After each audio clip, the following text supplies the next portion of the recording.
Dear student, আশা করি তোমরা ভালো আছো। এসো অঙ্ক শিখি ক্লাসে তোমাদের স্বাগতম। আর একটা এমসিকিউ নিয়ে দেখো, ত্রিভুজ এ বি সি রয়েছে, সাথে রয়েছে বহিস্থকোণ এ সি ডি, আর এ বি সমান্তরাল আছে সিই। এখন প্রশ্নটা হচ্ছে কোণ বিসিই এটি সম্পূর্ণটার কোণের মান কত ডিগ্রি।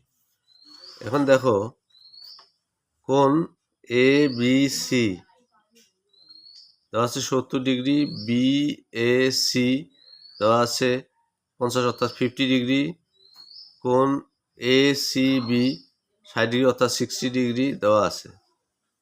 তাহলে এ বি সমান্তরাল সিই দেওয়া আছে এবং এসি তার ছেদক, ওই যে এসি তাদের ছেদক, এই এসি তাদের হচ্ছে ছেদক। যদি ছেদক হয় তাহলে কোণ বিএসি, কোণ এই যে বিএসি ইকুয়াল কোণ এসিই, কারণ একান্তর কোণগুলো পরস্পর, এটা যদি ছেদক হয়, এই ছেদকের বিপরীত পাশের কোণটিকে বলা হয় একান্তর কোণ, আর একান্তর কোণ পরস্পর সমান হয়। তাহলে এটা 50 ডিগ্রি, তাহলে এই কোণটা হলো 50 ডিগ্রি, কোণ এ সিই 50 ডিগ্রি। তাহলে আমাদের সহজ হয়ে গেলে দেখো, সুতরাং কোণ বিসিই ইকুয়াল কোণ এসিবি যোগ কোণ এসিই। বিসিই ইকুয়াল কোণ এসিবি প্লাস কোণ এসিই।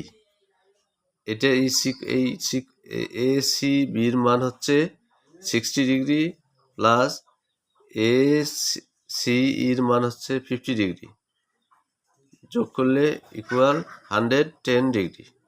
তাহলে সুতরাং বিসিই অর্থাৎ বিসিই এটা সম্পূর্ণটা হচ্ছে 110 ডিগ্রি অর্থাৎ 110 ডিগ্রি। বোঝা গেছে? তা তোমাদের এটা খেয়াল রাখতে হবে যে একান্তর কোণ দুইটি সমান, অনুরূপ কোণ দুইটি সমান। ছেদকের একই পাশে একই কোণগুলোকে বলা হয় অনুরূপ কোণ, ছেদকের বিপরীত পাশে একই কোণগুলোকে বলা হয় একান্তর কোণ। দুইটাই কিন্তু পরস্পর সমান হয়। একান্তর কোণ দ্বারা পরস্পর সমান হয়, অনুরূপ কোণগুলো পরস্পর সমান হয়।